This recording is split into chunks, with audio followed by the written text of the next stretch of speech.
কলকাতায় ঘুরতে এসে আপনারা যদি ইন্ডিয়ান মিউজিয়াম না দেখেন তো কি নাই বলেছি। আপনারা এখন যেটা দেখছেন আর্ট অ্যান্ড গ্যালারির মধ্যে আমরা ঢুকেছি, ইন্ডিয়ান মিউজিয়ামের একটি কক্ষ, যেখানে এখন আপনারা দেখছেন পাশা এবং তার সঙ্গে হুঁকো দেখতে পাচ্ছেন।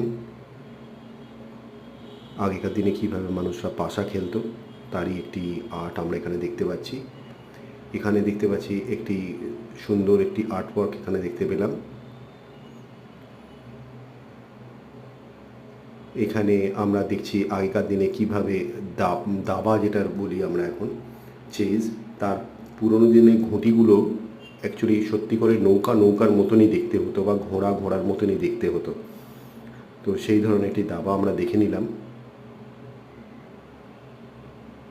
এখানে পাশার ঘুঁটিগুলো দেখতে পাচ্ছেন, পাশার ঘুঁটিগুলো কীরকম দেখতে। আর এখানে স্থাপত্য বিভিন্ন রকমের আপনারা দেখতে পাচ্ছেন।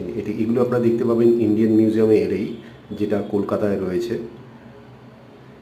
এটি অপূর্ব সুন্দর একটি জায়গা, আপনারা এখানে এসে কিছু ঘন্টা স্পেন্ড করতে পারেন।